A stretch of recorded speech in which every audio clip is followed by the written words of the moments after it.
Olatzek pasaden abuztuan amaitu zuen bere tratamentua eta bular bat kendu zioten. Dena den berak argi zuen ez zuela ordezkorik jarriko. Zergatik hartu zuen erabaki hori? Gurekin da Olatz Mercader. Kaixo, Olatz, arratsaldeon. Opa, ongi etorri. Beno, Olatz, zer modu zaudezu? Bueno, txarrak kenduta ondo, esan berko dugu. Tratamentua amaitu berri eta albo efektuak pixkanaka kudeatzen, baina hementxe gaude. Positibo, esan duen bezala, Anak esan duen bezala, positibo. Beti bai, beti aurrea. Zuk esan diguzu, sartu baino lehenago, orain dela urte bete guk hitz egin genuen gai honi buruz, eta asko lagundu zizula hemengo elkarrizketa honek. Bai, nei hasierako diagnosia komplikatu egin zitzaidan, bularrak kendu behar ziaten, orduan planteatzen dizute rekonstrukzioa bai, ez, eta bueno, nahieran ikusi nun zuen iazko programan nun Aintzane Artola eta Izan Inurriko jendea izan zenuten hemen, eta bueno, beraien mezua entzutea oso laguntza handia izan zen niretzako momentu hortan. Orduan nik momentu hontan nire testigantzak norbaiti laguntzeik badu, niretzako hori da Anak esan duna, ezta? Jaso deun hortatik pixka bat bueltatu baita ere. Eta zuk diozu normaltasun oso zitzegitea ere beharrezkoa dela, ezta? Azkenen, gaixotasunai bizkarra emanez bizigea, baino gaixoikeotia, osasuntxotia bezain naturala da, hiltzia, bizitzia bezain naturala da, eta askotan kostaite zaigu realidade hori barneratzia, baino minbizia gainean daukasunen, ez daukazu beste erremeioik. Olatz, zuk tratamendua bukatu berri duzu? Oso berria da zuretzat? Bai, abuztuan bukatu nun, nabari da, hile azten aizait, eta bar, eta pixkanaka, barruko indar hori, tratamentuak asko txapaltze zaitu, eta berreskuratzen, pixkanaka berreskuratzen. Zoritxarrez lehendik ere minbiziarekin lotura izan duzu etxean, ezta? Bai, nire bi gurasoak minbiziakin hiltzian oso gazteik, eta niretzako hori izan zen gogorrena, ezta? Haien erreferentea izan da, niri Anari gertatu zaion bezala bularra ematen kontuatu nintzen hor zerbait neukala, eta hasierako kezka hori izen abizenak jarri arte eta nondik norakoa jakin arte gurasoen referente hori izan da beldur hori, ez da, hori izan gogorrena. Bai, gogorra izango zen zuretzat gurasoak horrela galduta zuk ere minbizia zenuela jakitea? Bai, hor momentu baten, frogak eta pasatzen zoaz, baina nolabait pakea hain behar dezu baita ere, igual beste aldea jungo zean idea horrekin, bi ume txikikin, eta niretzako hori izan zen errealitate momentu gogorrena. Inkluso kimioterapia eta ebakuntzaketa baino gogorragoa. Ez jakite hori, ez da? Beldurra ere aipatu du, Anak, zuri momentu horretan zer pasa zitzaizun burutik? Bukatu zala, bukaeran neola ja.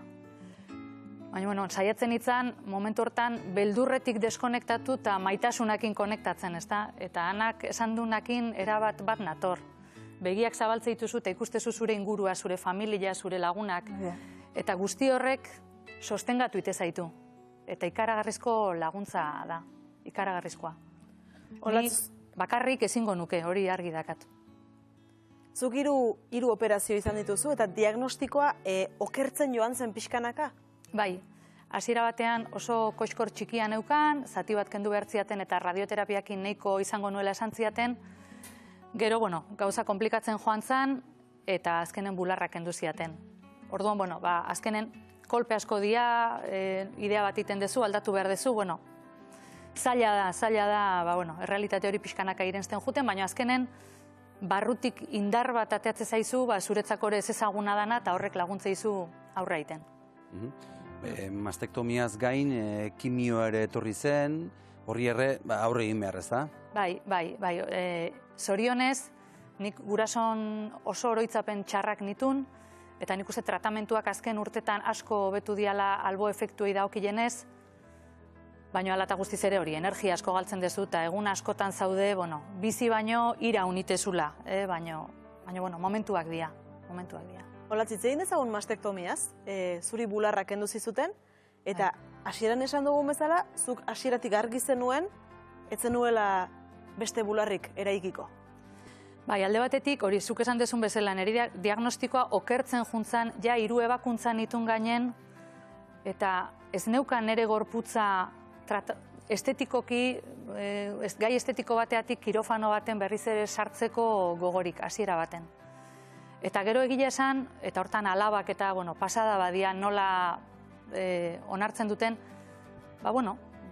inguruak ere lagundu dit. Nire burua horrela normal ikustea eta gustuan hau, ez dut protesirik erabiltzen, ez dut ezer erabiltzen. Iratxe etxean dian argazkia gari gara ikusten, nola ikusten duzu zure gorputza?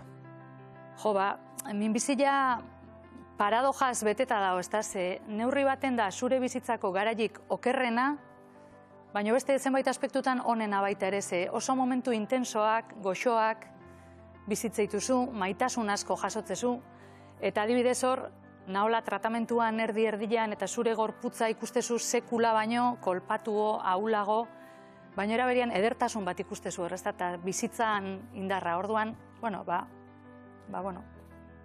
hori ambivalentzi hortan, ez da? Oso argazki ederra dira. Esan beharra dago.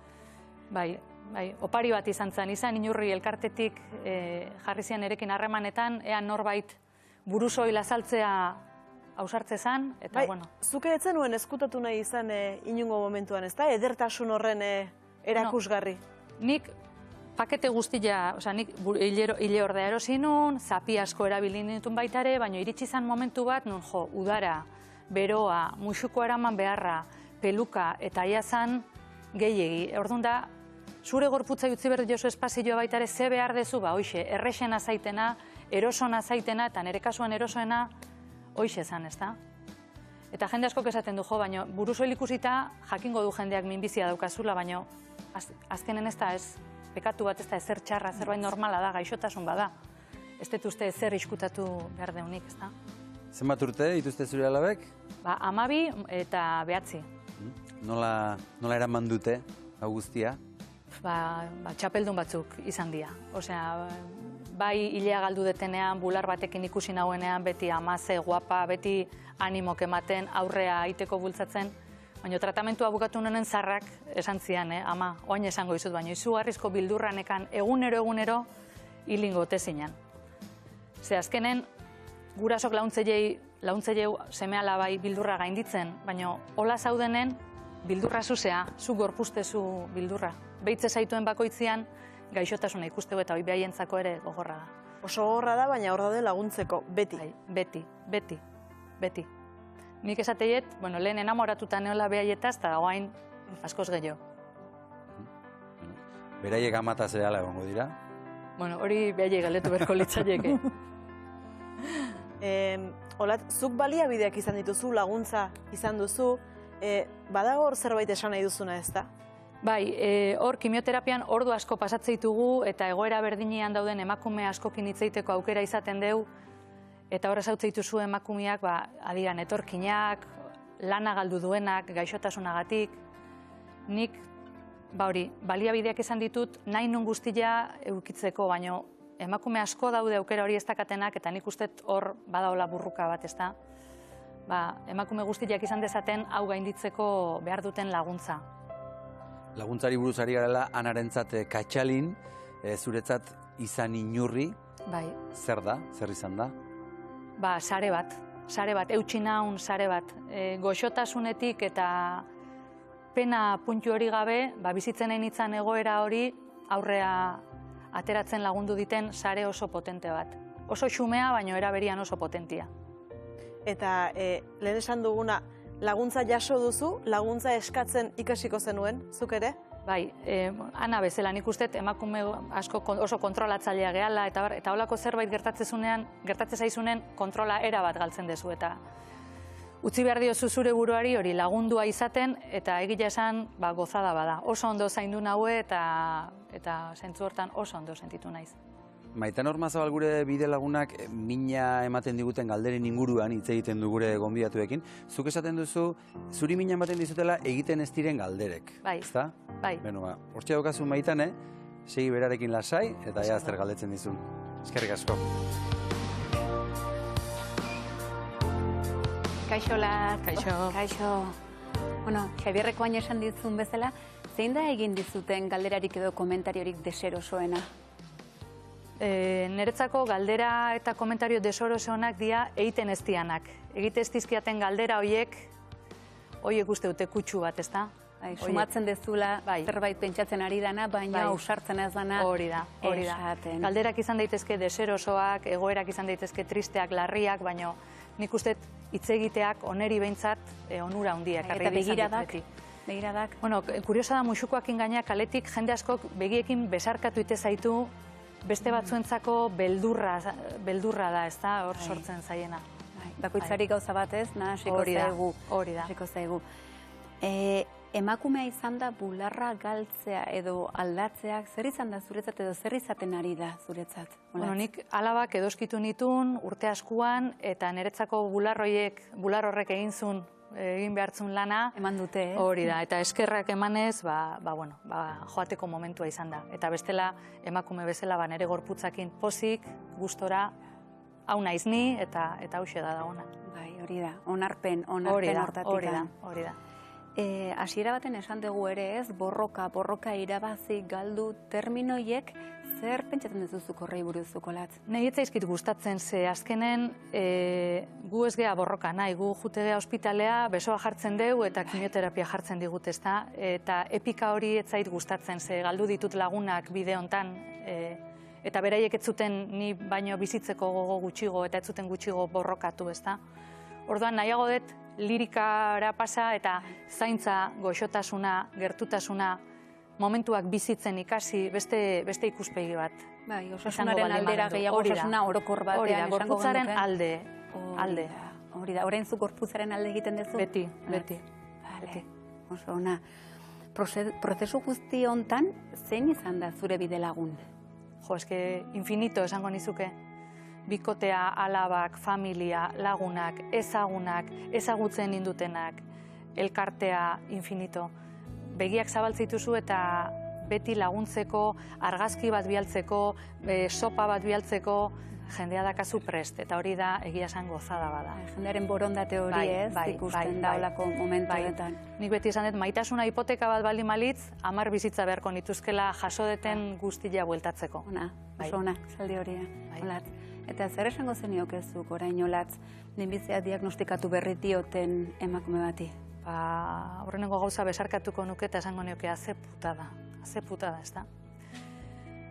Baina, gero esango nioke bizitza da hola minbiziakin ere, momentu guztiak ez ditula txarrak izango eta ikasteko prozesu hontan momentu honak bilatzen baita ere eta izango ditula eta horri eusteko ze pasa egiten da. Era batea bestea pasa ingo da. Lehenko besarkada hori. Hori da, beti besarkada hori. Da, mila esker gureri besarkadatxo hau ematagatik hor txokotxo hontan eta jarretu ezakezuan. Eskerrik asko, Olatz. Eskerrik asko Irati. Besarkada bat, Xabi? Bai, besarkada bat, Olatz horiek hitze politak dira. Ados zaude, Ana? Bai, nik uste dut dala sentimentu bat, ez da, esaten dizula lasai, hemen gaude, eta... Sartu baino lehen besarkatu ingea, bai, etzena. Bai, nien bizkan urduri neon eta bere besarkada beta lagundu dit. Konplizidade berezi bat sortu da demagun orain zuen artean, elkar ezagutu gabe? Nik uste orokorren ez dakitana zure esperientzia baino, minbizia pasadun emakume guztiakin sentitze zehala nolabait konektatuta. Eta agian batek egin du rekonstrukzioa besteak ez bat, eta aukera oso desberdinak eta denak ulertzen dituzu. Nola baiteko empatia hori... Bai, bakoitza bere esperientzia dauka, eta azkenen elkartzen zira, eta hitz egiten duzu normal, lasai, ulertzen geha denak, baliteke, bai. Nik berari ulertzen dio bere egoera, orduan baita, azkenen pasatu degunak, nuztet denak ulertzen gehala, eta hor gaudela denak. Baina ez da ibilbide desberdinak izan, eta aukera desberdinak hartu... Baina azkenen berdina da. Karrera berdina da.